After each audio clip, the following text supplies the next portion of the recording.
welcome back to another brand new Division video. Today we're going to be talking about the Pts 1.5 and also the survival DLC that we are going to be probably getting pretty soon here. I'm just going to assume, just because of the fact that it is on PTS for the PC right now. So obviously they're probably in the works of getting it ready for us, considering the fact that it was delayed by a few months. So the best thing they could probably do is give it to us early. Anyways, guys, I'm going to be telling you guys basically everything they did in their live stream in the past few days, and also just basically shortening it up for you guys so you guys don't have to sit there and watch a super long live stream, you know, however long it was. But I just shortened it up for you guys so I can help you guys save some time and basically learn what it's going to be like. You know, obviously, since it's going to probably be coming here pretty soon. But before we do actually get in the video, if you guys could take the time to drop a like on the video, subscribe if you guys are new to my channel, comment down below if you guys have any further questions about this, maybe something that I maybe didn't cover that much that you guys were maybe wondering about. But yeah, guys, let's get right in the video. So obviously, before we do actually get in this, I actually do want to say right now that I made a survival video, like guessing what I thought it would be like a super long time ago, and basically what I was talking about is I was guessing that, considering the fact that the DLC name was indeed actually called Survival DLC, I was saying that I was going to guess that it's going to be something like the H1Z1 game mode or like any battle royale game mode, where basically you're by yourself, you don't have any teammates, you don't have anything on you, and basically you're surviving against everyone else in the game. And I was basically talking about how it'd be really cool for the game, and how it would make a lot of people come back and play it, and it'd be super good for the game. Even though it's only probably one of the game modes that they can have in it, I see it as a start of something they could, you know, maybe add in the future, more games, a lot more stuff that they could, you know, maybe add in the, you know, in the future, maybe next month or two, or maybe the next year or two. We don't know how long this game's gonna last. But that was pretty cool that I had basically guessed exactly what they were going to do. I know it's kind of obvious considering the fact that the DLC name is Survival, so obviously it's going to be some sort of survival game mode, or maybe some sort of survival incursion or something, but I thought it was really cool that they did actually add that in the game. I'm really fucking excited for it, and I cannot wait for them to add that DLC. I'm going to be grinding the hell out of that when it comes. It's going to be so fun to do that game mode. I just can't wait. But now that I've basically blabbered on for the past 2 minutes, let's get into actually what they talked about in the live stream. So, if you guys aren't aware of maybe what a game like H1Z1 is, it's basically a battle royale only game mode for the most part. That's what people play the game for. And basically what you do is you spawn into the game and you don't have anything. You don't have any guns. Obviously it's going to be a little bit different in this game. You're going to have gear on already, and you're going to have a pistol probably, I would assume. But that's probably going to be how it's going to work.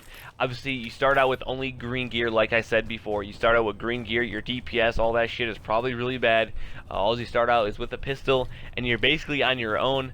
I do want to note real quickly that they did say there is going to be a PvP and a PvP mode of this. So obviously there's going to be a mode where you're playing against like NPCs, I guess, basically, and then there's going to be a mode where you're playing against obviously real people. Also note that this lobby is going to have 24 people in it, and, you know, instead of just regular DZ lobbies where there's 20, or I think 16 or 20 people. I'm pretty sure it's 16 that it can hold. So instead of that having 16, it's going to have 24 people now. And also they did say that the lobbies will last a maximum of around 2 hours per lobby. So obviously if it's like a 1v1 and some person's just camping super far away, obviously there'll be a countdown. I don't know how many people noticed this, but when I was watching it, I did actually notice one of the people that are playing in the PTS, they did actually click on their character and it said estimated life existence left. So obviously the game, basically the point of this is you're supposed to find a cure for the thing and you're supposed to extract it, and obviously the last person that survives obviously extracts it and they win it. Obviously there's going to be rewards for winning. It's going to probably be based upon how good you do. So obviously, you know, if you're one of the first people dying it, you're probably not going to get that good of gear, to be completely honest, or whatever you might get from it. But I'm just going to go with the assumption that the more you survive or the longer you survive, the better the gear you're probably going to get. Like I said before, there's a life expectancy on it, and you don't have any skills or anything on this game mode, or in the game mode, so you're basically by yourself. You don't have anyone to help you.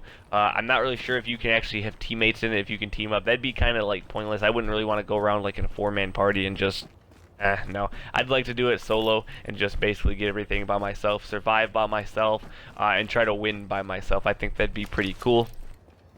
But like I said before, you don't have anything, and you can get painkillers and medicine to, you know, help your character, obviously, you know, stay alive and not get sick and die. But that will probably help you just a little bit. Also, one more thing that I did want to note about, obviously, considering this is probably going to be a pretty good thing for you to use when you're in this game mode for survival. But they did actually show a little bit of the crafting. You can obviously craft stuff in here. It's a little like safe house type thing you go into, and it allows you to craft things. Obviously, medkits are like basically not a thing in this game mode. If you guys are wondering, in the survival game mode, medkits are really not a thing. They're extremely rare. They're really hard to get, and the only way you can get them, I believe, is if you find them. Which are very rare to find, or you can craft them. You have to get stuff for them, and then you can craft the medkits. And with these medkits, you can actually revive other people with them. And then if you go down, like if you die or something, you can revive yourself with this medkit, obviously. Also, one thing I did notice, I don't think if this was intentional or if this is how it is. I'm assuming it's intentional the way they did it. But there was no mini-map on the game. There's no type of map. You can't look where you're going. You're just kind of, you know, you're there. You're just in the game, and you're there to survive. Now, obviously, like I was talking about a minute or two ago, the point of this game mode is basically to survive, obviously, and you're basically racing to survive the sickness, if you understand what I'm saying. If you guys watch the live stream, there's probably people live streaming it right now. I think if you have a PC, this game for PC, I think it's out for PTS right now. You can play it right now. Obviously, if you have console, you can't. But obviously, there are two things. It has a player cooldown, so obviously your character has a temperature, and if the temperature gets too low, your character will slowly start to die. And like I said before, getting painkillers and medkits and anything else, getting food, that helps your character cool down. It helps him, you know, stay, you know, healthy. It doesn't make him die. And if you get hurt or something, it'll help him regenerate his health a little bit slower. This is going to be a very interesting game mode to play. I will definitely admit that right now. It is definitely going to be one of the most strategic games that I have ever played. I've never played, you know, the Battle Royale games, like I've said before. I've just watched people play them, and I was so excited when I see they did actually, you know, obviously roll out the PTS and people were able to start playing it. But I think it's going to be fucking amazing. I cannot wait for it.